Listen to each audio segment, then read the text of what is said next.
అహ్మదాబాద్ విమాన ప్రమాదం యావత్ దేశాన్ని కుదిపేసింది. అక్కడ హృదయ విదారక దృశ్యాలను చూస్తుంటే అందరి మనస్సు కూడా చలించిపోతుంది. ఈ ప్రమాదంలో గుజరాత్ మాజీ సీఎం విజయ్ రూపానీ చనిపోయారు. అలాగే ఒక కుటుంబం మొత్తం, డాక్టర్ కోమి వ్యాస్ కుటుంబం మొత్తం కూడా ఈ ప్రమాదంలో కాలి బూడిదైపోయారు. సో చాలా హృదయ విదారకమైన దుర్ఘటన ఇది. సో భారత్ ఏవియేషన్ చరిత్రలోనే ఇది ఒక అతిపెద్ద విమాన ప్రమాదంగా చూడొచ్చు. సో దీనికి గల కారణాలేంటి, ఎవరు బాధ్యత వహించాల్సి ఉంటుంది అనే అంశాల మీద అనలిస్ట్ ఎంజీ రావు గారు మనకి డీటెయిల్డ్గా వివరిస్తారు. ఎంజీ రావు గారు నమస్కారం. చాలా దుర్ఘటన, మొత్తం దేశం అంతా కూడా షాక్ అయిపోయింది. ఏంటి కారణం ఏంటండి, అసలు ఎలా జరిగిందో లేదా చెప్పలేకపోతున్నారు. మొత్తం భారతీయులంతా కలిసివేసిన అతిపెద్ద న్యూస్ అయింది నిన్నటికి నిన్న. అదేవిధంగా ప్రపంచం అంతా కూడా ఒక సంచలనమైన వార్త అయింది. ఒక ఏవియేషన్ ప్రమాదం అనేది ఒక టెక్నాలజికల్ మిస్టేక్ ఉంటుంది. మానవ ప్రమేయం తక్కువ ఉంటుంది అన్నమాట. టెక్నాలజీ అంటే ప్రపంచం అధునాతనం వైపు వెళుతూ కొందు ఈ రవాణా వ్యవస్థలో వచ్చే ఒక పెద్ద మార్పే ఈ ఏవియేషన్ అంటారు. ఈ విమాన ప్రయాణాలు. ఈ విమాన ప్రయాణాలు ఏంటంటే, విమాన ప్రమాదం ఏంటంటే ప్రపంచం అంతా అది ఒక పెద్ద న్యూస్ అయ్యి కూర్చుంటుందన్నమాట. నిన్న ఇండియాలో ఇప్పటికే పాకిస్తాన్లో యుద్ధం నడిచి పాకిస్తాన్ టెర్రరిజం మీద మనం అటాక్ చేసి ఏదో ఒక విపత్తులోంచి బయటపడ్డామంటే ఇప్పుడు భారతదేశం మనం ముందు అతిపెద్ద తీవ్రమైన, ఎందుకంటే టెర్రరిస్ట్ అటాక్లో చనిపోయిన వాళ్ళు 26 అయితే నిన్న 242 మంది. అదేవిధంగా ఇది మెడికల్ కాలేజీ మీద పడేటప్పటికి 220 మెడికోస్ వరకే వాళ్ళు చనిపోవడం జరిగిందనమాట. అంటే చాలా కలసివేచిన న్యూస్. ఓకే, ఇది చాలా దారుణమైన న్యూస్. ఈ ప్రమాదం ఎలా జరిగిందంటే, ఇది ఇండియన్ ఎయిర్ ఇండియా ఫ్లైట్ రీసెంట్గానే 2021 టాటాస్ తీసుకున్నారు దీన్ని. ఒకప్పుడు అది ఏంటంటే 1953లో అది జాతీయం చేయబడిన కంపెనీ. 1953 నుంచి 2002 వరకే అది గవర్నమెంట్ ఏజెన్సీగా నడిచింది, ఒక పబ్లిక్ సెక్టార్ కంపెనీ. దాన్ని 2022లో మళ్ళీ టాటా టేక్ ఓవర్ చేసుకున్నారు. ఒక అద్భుతమైన సంస్థగా, ప్రపంచంలోనే ఒక అద్భుతమైన సంస్థగా ఇప్పుడు ఎయిర్ ఇండియా ఉందన్నమాట. ఈ ఎయిర్ ఇండియా బోయింగ్ నుంచి తెచ్చుకున్న ఫ్లైట్ ఇది AI 171-787-8 అని ఒక డ్రీమ్ లైనర్ అనమాట. ఒక బిగ్గెస్ట్ ఒక బోయింగ్ ఎయిర్ క్రాఫ్ట్ అనమాట. ఇందులో 250 మంది కెపాసిటీ ఉంటుంది. నిన్న ఇది గాలిలోకి లెగ్గానే కేవలం 59 నిమిషాల్లోనే ఈ ప్రమాదం జరిగింది. 59 గాలిలో లేచిన తర్వాత 59 సెకండ్స్ అనమాట. ఇది గాలిలో ఉన్నది 31 సెకండ్లు.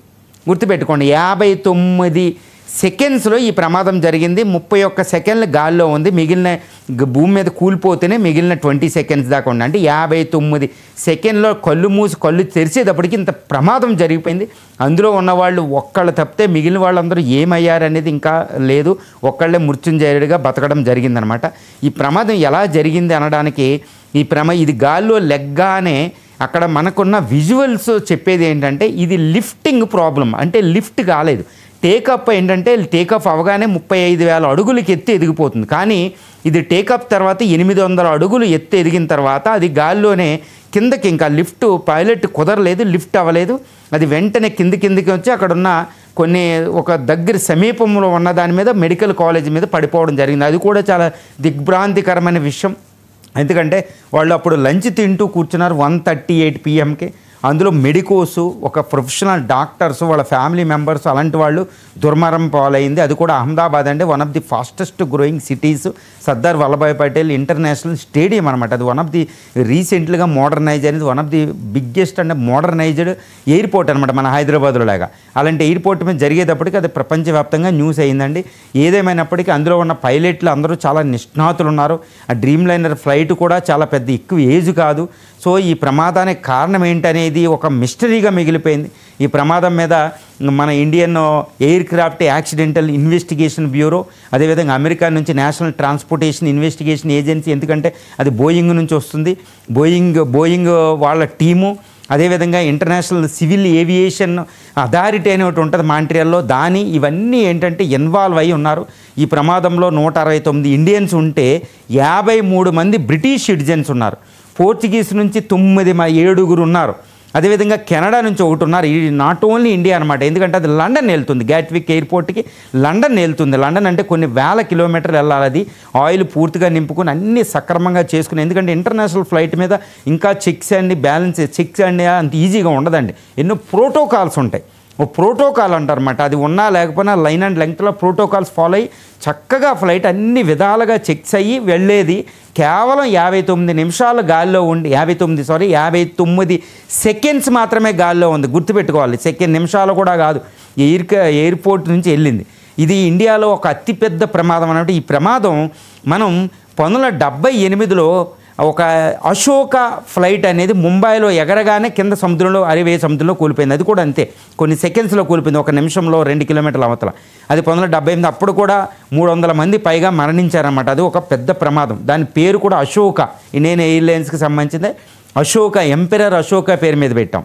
అదేవిధంగా 1985లో ఇంకో అతిపెద్ద ప్రమాదం కనిష్క, మన కనిష్కుడికి పేరు మీద పెట్టింది ఇండియన్ ఎయిర్లైన్స్ ఫ్లైటే, అది కూడా కూలిపోవడం జరిగింది. అది ఐర్లాండ్ దగ్గర కూలిపోయింది అనమాట ఆకాశంలో. ఓకే, ఇదే విధంగా మన హోమీజే బాబా చనిపోయింది, స్విట్జర్లాండ్ దగ్గర చనిపోయారు, అది ఒక ఫ్లైటు. సో ఇవన్నీ ఏంటంటే భారతదేశ సివిల్ ఏవియేషన్ హిస్టరీలోని అతిపెద్ద ప్రమాదంలో ఇది ఒక అతిపెద్ద ప్రమాదం. One of the biggest civil aviation crashes in the Indian civil aviation history అనమాట. అది ఒకటి ప్రమాదం జరిగింది. ఏమైనప్పటికీ ఇది ఒక పెద్ద తీవ్రమైన ప్రమాదం. దీన్ని పరిశీలించాలి, ఇన్వెస్టిగేషన్ జరుగుతుంది. బ్లాక్ బాక్సులు 2 ఉంటాయి, బ్లాక్ బాక్సులు తీసుకున్నాను, బ్లాక్ బాక్సులు తీవ్రంగా ఉంటాయి. ఈ మేడే కాల్ అనేది ఒకటి వచ్చింది. మేడే కాల్ అంటే ఇది ఇంకా total emergency of this crash before చేస్తారు. మళ్ళీ మన ATC, air traffic control call చేస్తే అది రెస్పాన్స్ రాలేదు, అది వెంటనే కూలిపోయింది. కాబట్టి మనకు అక్కడ అర్థమవుతుంది. అండ్ ఈ ప్రమాదం జరిగిన వెంటనే అందరూ అనుకున్నారు ఇది పాకిస్తాన్ కుట్ర ఏదైనా ఉందా, దీనిలో టెర్రరిస్టులు ఏమైనా ఇన్వాల్వ్ అయ్యారా అని చెప్పేసి. కుట్రకోణం మీద రకరకాల కథనాలు ఉన్నాయి. ఏమంటారు, ఈ కుట్రకోణం ఏదైనా కనిపిస్తుంది? యాక్చువల్గా ఇదేంటంటేనండి, ఆ కుట్రకోణం ఎందుకంటే భారతీయుల మదిలోకే కాదు, అందరి మదిలోకి వెంటనే మైండ్లోకి వచ్చేసింది. అది ఏంటి అదే, ఎందుకంటే మొన్న యుద్ధం, ఎయిర్ క్రాఫ్ట్లు, మిస్సైల్స్ ఇవన్నీ మనం చూసాం. వాళ్ళ రఫేల్ ఫైటర్స్ని, వాళ్ళని JF-10 ఫైటర్స్ని పడారు. మన మైండ్లో ఏముందంటే ఒక ఎయిర్ క్రాఫ్ట్ అనగానే, ఎయిర్ప్లేన్ అనగానే కూలిపోయింది అనేది వచ్చి, అందుకని వెంటనే కుట్రకోణం వచ్చింది. ఈ కుట్రకోణం రావడానికి కూడా ఇంకొక కారణం ఏంటంటే, ఇది Gujarat state, Modi homeland. 2 Pakistan border దగ్గర ఉంది ఈ స్టేటు. ఇది ఒకటి, పాకిస్తాన్ మిసైల్ రేంజ్లో సింపుల్ రేంజ్లో ఉంటాయి అన్నమాట. పాకిస్తానీ టెర్రరిస్టులు కూడా మన భారత మీద పగ పెంచుకుని ఉన్నారు వాళ్ళు, ఎందుకంటే వాళ్ళ కంట్రీ వెళ్ళి వాళ్ళని చంపడం జరిగింది. సో ఈ విషయంలో కుట్రకోణం అనేది వచ్చింది. కానీ కుట్రకోణం ఇక్కడ మనం పక్కన పెట్టినా అసలు ఈ air craft Indian airlines AI-171, 787, dream liner ఒక మోడర్న్ బోయింగ్ కంపెనీతో 2 కంపెనీలు ఉంటాయండి వరల్డ్. ఒకటి బోయింగ్ ఉంటే, రెండోది యూరోపియన్ యూనియన్ 4 దేశాలు కలిసిన ఫ్రాన్సు, స్పెయిను, ఇటలీ, అదేవిధంగా UK 4 దేశాలు కలిసి ఒకటి ఎయిర్ బస్ అనేది ఉంటుంది. ఇప్పుడు బోయింగ్ అనేది అత్యాధునికం అనమాట ఎయిర్ బస్ కంటే. అలాంటి డ్రీమ్ లైనర్ ఎయిర్ క్రాఫ్ట్ ఎందుకు పడిపోయింది ఒక సివిలియన్ ఎయిర్ క్రాఫ్ట్ అంటే, ఇక్కడ మనకి ఎక్స్పర్ట్స్ని బట్టి, అంతకుముందు ఎక్స్పీరియన్సెస్ని బట్టి, టెక్నికల్ బట్టి, అంతకుముందు ప్రమాదాలు జరిగిన 100 సంవత్సరాలు 1920 నుంచి ఆల్మోస్ట్ ఈ సివిల్ ఏవియేషన్ ప్రపంచం అంతా వ్యాప్తంగా ఉంటుంది. భారతదేశంలో అయితే 1932 నుంచి మనం ఫ్లైట్ చూడగలుగుతాం. టాటా ఈ ఫ్లైట్ తేవడం జరిగింది 1932లో ఫస్ట్ ఫ్లైట్. అప్పటి నుంచి చరిత్ర అంతా గమనిస్తే ఈ ప్రమాదాల వెనకాల ఎప్పుడు కూడా ఒక 10 కారణాలు ఉంటాయండి. ఇప్పుడు ఈ 10 కారణాలు ఈ 10లో ఏదో ఒక కారణం ఈ ఫ్లైట్ కూలిపోవడం వెనకాల మనం చూడవచ్చు. ఈ 10 కారణాల్లో మొట్టమొదటి కారణం ఏముంటుందంటే ఏటీసీ, ఎయిర్ ట్రాఫిక్ కంట్రోలర్ అని ఒకటి ఉంటుందండి. ప్రతి ఎయిర్పోర్ట్లో మనకి ఏంటంటే పెద్ద ఒక నేవల్ పోర్ట్లో ఉన్న ఒక పోర్ట్లో ఉన్న పెద్ద ఈ లైటింగ్ ఉన్నట్టు ఒక యాంటీనా పెద్దది కనపడుతూ ఉంటుంది. అది ఏటీసీ అని ఎయిర్ ట్రాఫిక్ కంట్రోలర్ కంట్రోల్ చేస్తూ ఉంటారు. ఈ ఫ్లైట్ ఎప్పుడు టేకాఫ్ చేసుకోవాలి, ఎలా ఎదగాలి, ఎంత ఎత్తులో ఎగరాలి, ఎంత దూరం వెళ్ళి టేకాఫ్ చేసుకోవాలి, ప్రతి విషయాన్ని కంట్రోల్ చేస్తారు. పైలట్తో కమ్యూనికేషన్లో ఉంటారన్నమాట. ఈ పైలట్తో కంప్లీట్గా ఫ్లైట్ వెళ్ళేంతవరకు కంప్లీట్గా అది రాడార్ మీద కనిపెడుతూ ఉంటుంది. ఈ రాడార్ని everything is being control by air traffic controller. ఇప్పుడు అక్కడ అహ్మదాబాద్లో ఉన్న ఎయిర్ ట్రాఫిక్ కంట్రోలర్ ఏదైనా ప్రాబ్లం జరిగిందా అనేది ఫస్ట్ ఇంపార్టెంట్, పైలట్ కంటే ముందు ఇదనమాట. తర్వాత డైరెక్టర్, ఈ ఏటీసీతో పాటు director general of civil aviation అని ఒకటి ఉంటుందండి. ఇది ఈ director general of civil aviation ఏంటంటే ఇండియాలో ఉన్న ఫ్లైట్లు అన్నిటినీ, వరల్డ్ వైడ్ ఉన్న అన్నిటికీ సమాచారం ఉంటుంది. అదేంటంటే ఇంటర్నేషనల్ సివిల్ ఏవియేషన్ అథారిటీతో లింక్ ఉంటుంది కమ్యూనికేషన్. వెదర్ ఎలా ఉంది, ఇది ఎలా ఉంది అన్నీ ముందే ఫుల్ ఉంటుంది అనమాట. తర్వాత ఏటీసీ కూడా ముందు వెళ్ళేటప్పుడు చెక్స్ ఉంటుంది అనమాట. ఎంత అన్ని పెట్రోల్ ఆయిల్ ఉందా, ఆయిల్ ఎలా ఉంది, ఎలా పనిచేస్తుంది, టేకాఫ్కు అనుకూలంగా ఉందా, టైర్లు కరెక్ట్గా ఉన్నాయి, ఏది లేదా, ప్రతి విషయంగా కూలంకషంగా వాళ్ళు ప్రోటోకాల్ ప్రకారం చెక్ చేస్తారు. పైలట్ ఎక్కిన తర్వాత కూడా మనం చూడవచ్చు ఫ్లైట్లో చాలా టైప్ పడుతూ ఉంటుంది అనమాట, టేకాఫ్ అని. ఒక ఎయిర్ హోస్టెల్ నుంచి, పైలట్ నుంచి, కో పైలట్ నుంచి ప్రతి వాళ్ళు అన్నిటి 100% ఓకే అనుకున్న తర్వాత ఫ్లైట్ వెళ్తుంది అనమాట. అంత ఈజీ కాదండి ఫ్లైట్ వెళ్ళడం. ఎందుకంటే ఇది ట్రైన్ భూమి మీద వెళ్ళేది కాదు, బ్రేకే తాపేది, అది గాల్లో ఉంటాం, చాలా ప్రమాదం అనమాట. ATC DGC director general of civil aviation నుంచి ఎయిర్ ట్రాఫిక్ కంట్రోల్ దగ్గర ఏదైనా మిస్టేక్ జరిగిందా అనేది ఫస్ట్ ఉంటుంది. అక్కడ జరిగితే మాత్రం చాలా ప్రమాదం ఉంటుంది. రెండవది కారణం ఏంటంటే పైలట్స్ ప్రాబ్లం. పైలట్ మిస్టేక్స్ ఎక్కువ జరుగుతుంటాయి.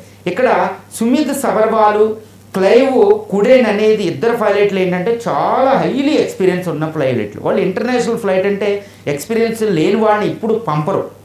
So highly experience. ఇందులో ఈ సుమిత్ సబర్వాల్ ఇంకా రెసిగ్నేషన్ చేద్దామా అనే దశ కూడా వచ్చిందని తెలుస్తుంది. అంటే ఆయనకున్న ఎక్స్పీరియన్స్ని ఇంటర్నేషనల్ లెవెల్ ఆయనకి ఎక్స్పీరియన్స్ ఉంది. సో పైలట్లు హ్యూమన్ మిస్టేక్ చేసే అవకాశాలు లేవు అక్కడ వాళ్ళకు ఉన్నదాన్ని బట్టి.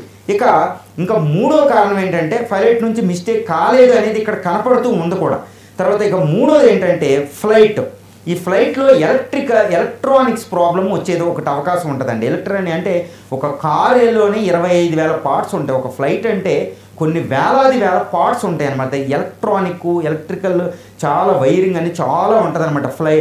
ఫ్లైట్ వైరింగ్ అనేది ఉంటుంది అనమాట. అది చాలా జాగ్రత్తగా చేస్తూ ఉంటారన్నమాట. అది ఈజీ కాదండి. అందుకనే ప్రతి దేశం ఈ సివిల్ బోయింగ్, ఎయిర్ బస్ లాంటివి ఫ్లైట్ని తయారు చేయలేవు. ఇప్పుడు చైనా వస్తుంది.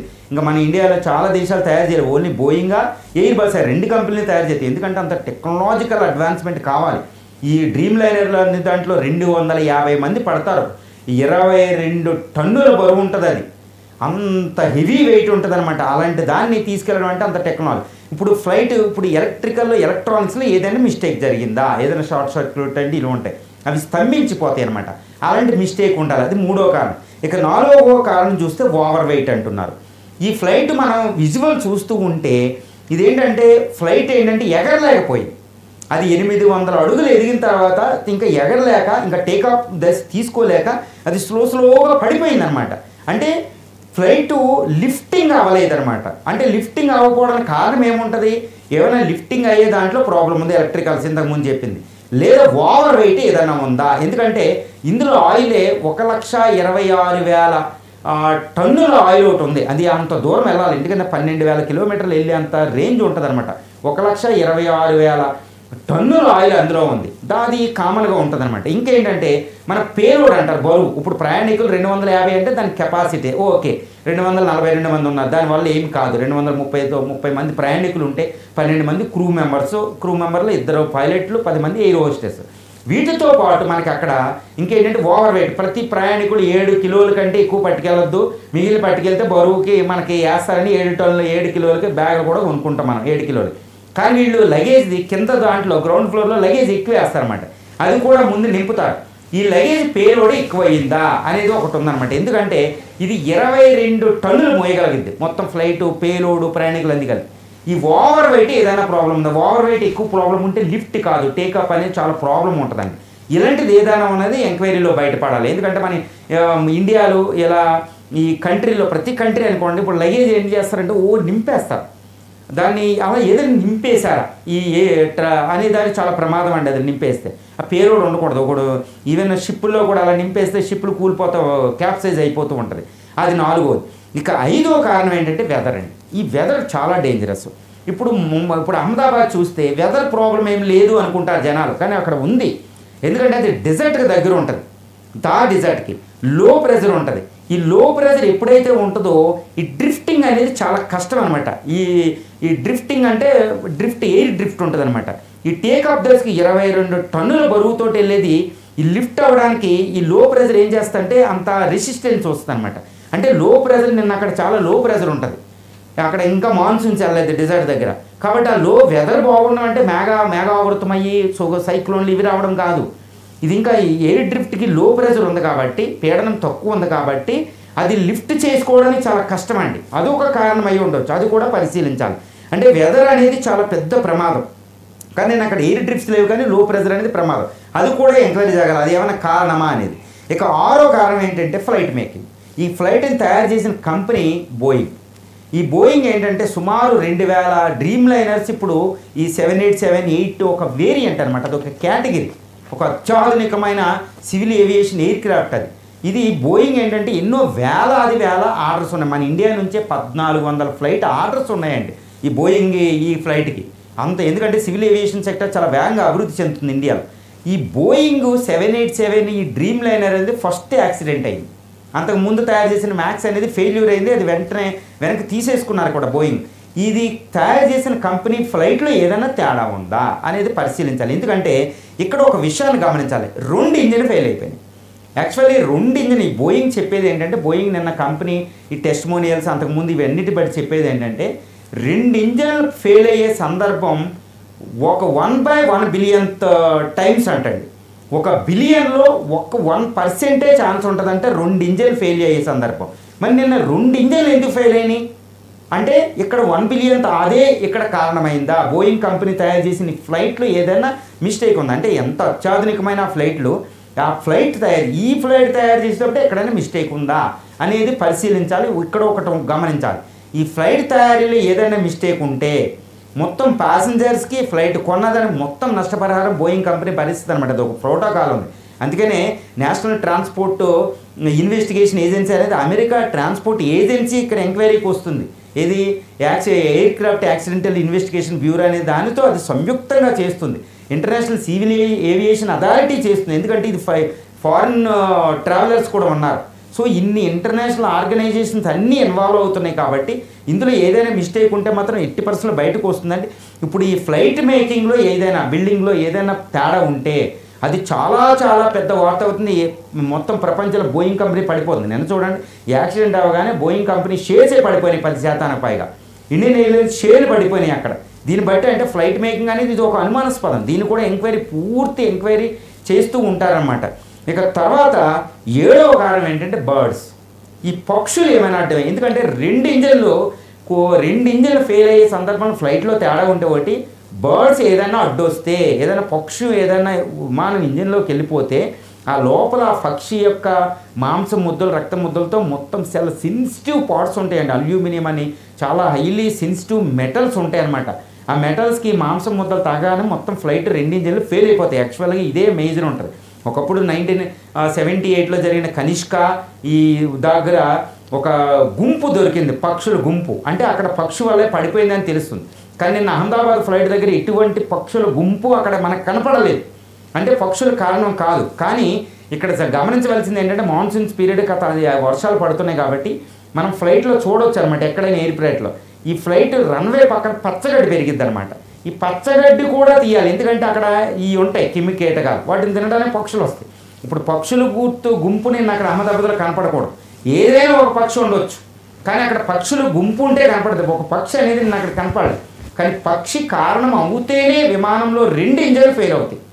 అది ఒకటి మనం గమనించాలి. ఎందుకంటే ఈ ఫ్లైట్ చూస్తే 2013లో తయారైతే 2014లో మనకి ఎయిర్ ఇండియాకి హ్యాండ్ ఓవర్ చేయడం జరిగింది. అంటే కేవలం 10 సంవత్సరాలే, అది 30 సంవత్సరాలు గాలిలో తిరగలిగిద్ది అనమాట. 30 సంవత్సరాలు. ఇప్పటికే కొన్ని 1000కి పైగా ల్యాండింగ్స్లో అది ఇన్వాల్వ్ అయింది, టేకప్లో ల్యాండింగ్లో. అంటే 10 సంవత్సరాలు అంటే యంగెస్ట్ ఫ్లైట్ అనమాట అది. దానివల్ల అయ్యేలేదు. అది 2 ఇంజిన్లు, ఒక పెద్ద డ్రీమ్ లైనర్ అంటే ఒక ఇంజిన్ పోతే ఇంకో ఇంజిన్ ఉంటుందండి. 2వ ఇంజిన్ కూడా 300 గంటల పాటు 13 నుంచి 300 గంటల పాటు గాలి ఎగిరే సామర్థ్యం ఉంటుంది 2వ ఇంజిన్ ఒకటి ఫెయిల్ అయినా. కానీ నిన్న 2 ఇంజిన్లు ఫెయిల్ అయిపోయినాయి. కేవలం 59 సెకండ్లో ఆ 2 ఇంజిన్లు ఫెయిల్ అయినాయి. అంటే అది కేవలం పక్షి అయ్యే అవకాశాలు పూర్తిగా ఉండే అవకాశాలు ఉన్నాయి. ఇది బ్లాక్ బాక్స్లో తెలుస్తుంది. ఇక 8వ కారణం ఏంటంటే టెర్రరిజం, సబోటేజ్ అంటారు దాన్ని. అంటే టెర్రరిస్టులు ఏదైనా కారణమా అనేది మనం ఇక్కడ పరిశీలించాలి. చాలా ఛానల్లో మనకు వస్తుంది ఇది టెర్రరిస్టు కారణం, ఇది కారణం, అది కారణం. ఎందుకంటే మనం భారత్ పాకిస్తాన్ యుద్ధం నుంచి ఇప్పుడే బయటకు వచ్చాం. పాకిస్తాన్ బోర్డర్ గుజరాత్ స్టేటు, తర్వాత మోడీ గారిని అసలు మోడీ గారు హీరోయిజం చూస్తే అసలు పాకిస్తాన్ మోడీ ఎందుకున్నాడు రా బాబు అని పాకిస్తాన్ ఏడుపు, టెర్రరిస్టులకి సింహ స్వప్నం అయిపోయాడు ఇప్పుడు ఈయన. ఈ మోడీ హోమ్ స్టేట్, ఆ హోమ్ స్టేట్ ఆయన ఎన్నోసార్లు ముఖ్యమంత్రిగా చేసింది. అక్కడి నుంచే ఆయన తీసుకెళ్తారు అది కూడా అహ్మదాబాద్ అనేది చాలా ఇంపార్టెంట్ అనమాట. అది అక్కడ జరిగేటప్పటికి అందరూ అనుమానం పడిపోయాం. కానీ ఇక్కడ సబోటేజ్ అవకాశాలు ఉన్నాయా లేదని గమనిస్తే ఇక్కడ నేను అంతకుముందు చెప్పిన కారణాలు ఇంకా చెప్పబోయే కారణాలు పరిశీలిస్తే ఈ ఫ్లైట్ విషయంలో సబోటేజ్ టెర్రరిస్ట్ కారణాలు అనేవి అసలు 0.0001% 1 కూడా ఉండే అవకాశాలు లేవు. ఒకవేళ ఉంటే ఇప్పుడు మనకు బ్లాక్ బాక్స్లో బయటకు వస్తుంది. అంటే ఫ్లైట్ టేకాఫ్ తీసుకోలేదు. ఎందుకంటే ఫ్లైట్ ఏజ్ 10 సంవత్సరాలు, 59 సెకండ్లో గాలిలో ఉంది. అసలు ఎలాంటి ప్రాబ్లం రాదు. అది ఇంటర్నేషనల్ ఎయిర్ క్రాఫ్ట్, అది ఇంటర్నేషనల్ ఏవియేషన్, చాలా దేశాలు దాటుకుని దట్టు లండన్ వెళ్తుందండి. లండన్ అంటే ఇప్పుడు మనం ఒకటి హీత్రో ఎయిర్క్రాఫ్ట్ అని, ఈ న్యూయార్క్ అని, ఇవి ఏంటి సివిల్ ఏవియేషన్లో అత్యాధునిక టెక్నాలజీలు ఉంటాయి. అక్కడికి వెళ్ళి చాలా జాగ్రత్తగా. తట్టు ఇండియన్ ఎయిర్లైన్స్ ఎయిర్ ఇండియా ఏంటంటే రీసెంట్గా టాటాలోకి వచ్చింది. టాటా చాలా జాగ్రత్తలు తీసుకున్నాడు ఆ విషయాన్ని, దాన్ని అద్భుతమైన ఒక ఎయిర్లైన్ సంస్థగా మార్చడానికి ఎన్నో చర్యలు రీసెంట్గా లాభాల్లోకి వచ్చింది. సో అక్కడ వేరే ప్రమాదాలు జరిగే అవకాశం కంటే ఫ్లైట్ జరిగే అవకాశాలు లేవు. కాబట్టే మనం టెర్రరిజం ఆలోచిస్తున్నాం. ఇప్పుడు అక్కడ టెర్రరిజం జరిగితే ఫిదాయిన్స్ ఉంటారు, అందులో ఒకటి పేల్చుకునే అవకాశాలు కూడా ఉంటాయి. అంటే టెర్రరిజాన్ని మనకు ఇప్పుడు రూల్ అవుట్ అనేది చేయొచ్చు, కానీ టోటల్ రూల్ అవుట్ చేయడానికి మాత్రం ఎవరికి సాధ్యం కాదు. ఎందుకంటే ఎంతో అత్యాధునిక టెక్నాలజీలు వాళ్ళు వాడుతున్నారు. కానీ మిసైల్స్ అని ఇలాంటి వాటి వల్ల ఏమీ జరగలేదు. ఇప్పటికీ మిస్టరీగా మిగిలిపోతున్నాయి. యుద్ధ దేశాలు, శత్రు దేశాలు ఉన్న కూడా ఇప్పుడు రష్యా దగ్గర, ఇప్పుడు ట్రంప్ అధికారంలోకి వచ్చాక 7-8, దట్టు న్యూయార్క్లో 2-3 పడిపోవడం, ఇవన్నీ ఏంటంటే ఒక మిస్టరీ అనమాట. ఏ టెక్నాలజీ ఏ విధంగా ఉంటుందో, ఎంత దారుణంగా సైబర్ ఇదేంటంటే ఈ ఫ్లైట్ని కంట్రోల్ కింద ఏటీసీ దగ్గర 9-10 కంప్యూటర్లు కంట్రోల్ చేస్తూ ఉంటాయి ప్రోటోకాల్ని. ఎక్కడ సైబర్ అటాక్ జరిగినా అది చాలా ప్రమాదభరితంగా ఉంటుంది. ఒక్కోసారి పైలట్లనే బెదిరిస్తూ ఉంటారు. అంటే సబోటేజ్ని నేను ఇప్పుడు తిరస్కరించలేను, అలా అని టెర్రరిజం అటాక్ ఉందని నేను ఏమీ చెప్పలేను. ఎందుకంటే అక్కడ ఎంక్వైరీ జరుగుతుంది అక్కడ. ఎందుకంటే మేడే కాల్ వచ్చింది, ఆ కాల్ అసలు పైలట్కి ఏటీసీకి సంభాషణ ఎలా జరిగింది, ఆ లాస్ట్లో ఆ 59 సెకండ్స్ అంటే గాల్లో లెగిశాక ఈ పైలట్ ఉపయోగించిన ప్రతి యాక్టివిటీ కూడా బ్లాక్ బాక్స్లో రికార్డ్ అవుతుంది. ఈ బ్లాక్ బాక్స్ అంటే ఏంటంటే బ్లాక్ బాక్స్ టైటానియం అనే మెటల్తో తయారు చేస్తారు. 50,000 డిగ్రీ సెంటిగ్రేడ్లో కూడా అది కాలిపోదు అనమాట. దాంట్లో లోపల ఉన్న రికార్డ్ అవుతుందన్నమాట. ఆ ఫ్లైట్ రికార్డ్ అంటారు. ఆ ఫ్లైట్ రికార్డు ఇప్పుడు నేను రికవరీ చేసుకున్నారు రెండు బ్లాక్ బాక్సులు. అది ఎంక్వైరీ జరుగుతుంది. అది 1 వారం నుంచి కొన్ని సంవత్సరాలు కూడా పట్టవచ్చు ఒక్కోసారి. అది చాలా వరకు వెళ్తుందనమాట. అది ఇంటర్నేషనల్ చాలా సివిల్ ఏవియేషన్ అథారిటీకి వెళ్ళి అక్కడ అన్నీ కంట్రోల్ చేస్తారు. అందులో ఏది ఉన్నా బయటకు వచ్చేస్తుంది. అదే అనమాట. అందువల్ల ఇది మ్యాక్సిమం సపోర్టేజ్ అయ్యే అవకాశాలు లేవు, కానీ తిరస్కరించడానికి దేన్ని కూడా చేయలేమండి. కుట్రకోణం లేదు అని చెప్తూ ఉన్నారు. మరి పాకిస్తాన్ ఎందుకు భుజాలు తడుముకుంటోంది? అవునండి, ఇది ఇంకొక 2 కారణాలు ఉన్నాయి చెప్పి దీనికి వస్తాను. ఇంకోటి రన్వే ప్రాబ్లం అనమాట. ఒక్కోసారి రన్వే ఏంటంటే ఈ టైరు వీటి వల్ల ఏది పేలిపోయినా ఈ ఒగురిగిపోయి పడిపోతుందండి. అది 9వ కారణం. ఇక 10వ కారణం ఏంటంటే ఫ్యూయల్ షార్టేజ్ అంటే ఇప్పుడు లండన్ వెళ్ళే ఫ్లైట్లో ఫ్యూయల్ ఎందుకు ఉండదు? 1,26,000 లీటర్ల పెట్రోల్ అందులో ఉంది. అప్పటికే ఢిల్లీ నుంచి మొదలై అహ్మదాబాద్ అవుతుంది, అహ్మదాబాద్ నుంచి లండన్ వెళ్తుంది. సో ఫ్యూయల్ షార్టేజ్ అనేది ఇక్కడ రూల్డ్ అవుట్ అండి. అందువల్ల ఈ 10 కారణాలు ఏదో కారణం అవుతుంది. ఇక కుట్రకోణం మనం కంటిన్యూ చేస్తే మీరు అడిగింది, పాకిస్తాన్ భయపడుతుంది. కరెక్టేనండి. ఎందుకంటే అది గుజరాత్, మోడీ హోమ్ స్టేట్, పాకిస్తాన్ బోర్డర్లో ఉన్నాం. మొన్నే సివిల్ సేఫ్టీ అని ఇవన్నీ ఇంటర్నేషనల్ ఎయిర్పోర్ట్లు అన్నీ అలర్ట్ చేసాం. ఆ ఎయిర్పోర్ట్ కూడా క్లోజ్ చేసాం భారత పాక్లో యుద్ధం జరిగేటప్పుడు. పాకిస్తాన్ బౌండరీ కాదు చూస్తే అహ్మదాబాద్ చాలా 100 కిలోమీటర్లోనే ఉంటుంది. చాలా ఆ మిసైల్ షార్ట్ రేంజ్ మిసైల్ రేంజ్లో కూడా ఉంటుంది. ఇప్పుడు ఇది అనగానే భారతీయుల మధ్యలోకి వచ్చింది ఏంటి? పాకిస్తాన్ ఏదైనా చేసిందా? పాకిస్తాన్ టెర్రరిస్టులు ఏం చేయని చేశారా? ఒకప్పుడు కాందహార్ ఎయిర్పోర్ట్, అప్పుడు ఎన్డీఏ వాజ్పేయి ఉన్నప్పుడు కాందహార్ ఎయిర్పోర్ట్ నుండి మన ఈ ఎయిర్ ఇండియాదే 8182 హైజాక్ చేసుకుని కాందహార్ పట్టిపోయారు. ఇలాంటి కుట్రకోణం ఏమన్నా ఉందా? కానీ ఇక్కడ ఒకటి గమనించాలి. కుట్రకోణం అంటే వెంటనే మేమే పడేసాం, పహల్గామ్లో దాడి జరగానే మేమే పేల్చేసామని ఒకళ్ళు వచ్చారు, టెర్రరిస్టు, ద రెసిస్టెంట్ ఫోర్సు. ఇలా నిన్న రాలే. ఎందుకు రాలేరు? ఇలా ఎవరైనా క్లెయిమ్ చేస్తే మాత్రం వెంటనే భారత పాక్లో యుద్ధం మళ్ళీ నిమిషాల్లో మిసైల్స్ వెళ్ళిపోతాయి. సో అందువల్ల ఏంటంటే వాళ్ళు ఉన్నా చెప్పరు. కాబట్టి ఆ కుట్రకోణం వాళ్ళు క్లెయిమ్ చేయడం మనం చూడలే. కానీ భారతీయుల మదిలోకి, భారతీయుల సెక్యూరిటీ ఫోర్సెస్కి ఏంటి, ఇంటెలిజెన్స్ ఏజెన్సీ, ప్రైమ్ మినిస్టర్ అందరి మదిలోకి ఒకటే వస్తుంది. వెంటనే ఏదైనా కుట్రకోణం ఉందా అనేది వెంటనే వచ్చేసింది. వెంటనే అన్ని దేశాలు ఖండించినాయి. కానీ సాయంత్రం వరకే పాకిస్తాన్ ఖండించలేదు షహబాజు. అందువల్ల ఏంటంటే భయపడిపోయింది. ఇక్కడ ఎందుకు భయపడిపోతుందంటే భారతదేశానికి ఏదైనా కుట్రకోణం ఉందని జస్ట్ 0.00% ఎవిడెన్స్ దొరికితే వెంటనే మిసైల్ ఆల్రెడీ ఇంకా సైన్యం అక్కడ ఆపరేషన్ సింధూర్ జరుగుతూనే ఉంది, దాన్ని సస్పెండ్ చేయలేదు. బోర్డర్లో పాకిస్తాన్ ఫోర్సెస్ అలాగే ఉన్నాయి, మన ఎయిర్ వైమానిక దళం అలాగే అలర్ట్లో ఉంది, నేవీ అక్కడ ఎయిర్ క్రాఫ్ట్ ఐఎన్ఎస్ విక్రాంత్ రెడీగానే ఉంది. వెంటనే నిమిషాల్లో మిసైల్ పేలిపోతాయి పాకిస్తాన్ మీద. ఈసారి ఎయిర్ క్రాఫ్ట్లు కాదండి, చాలా ఘోరంగా ఉంటుంది, కరాచీ ఎయిర్పోర్టే ఉండదు ఇప్పుడు అనమాట.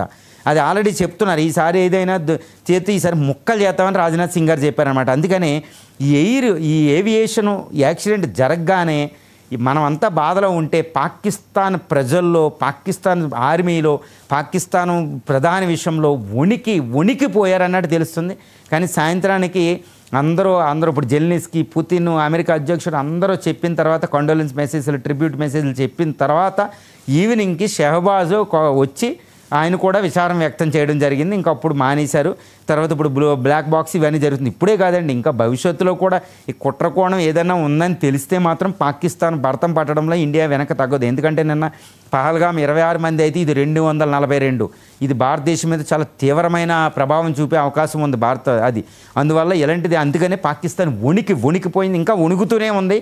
ఇందులో కుట్రకోణం లేదని భారతదేశం నుంచి ఏదైనా ప్రకటించే అంతవరకే పాకిస్తాన్కి డేంజర్ ఉంటూనే ఉంటుంది అనమాట. అందువల్ల పాకిస్తాన్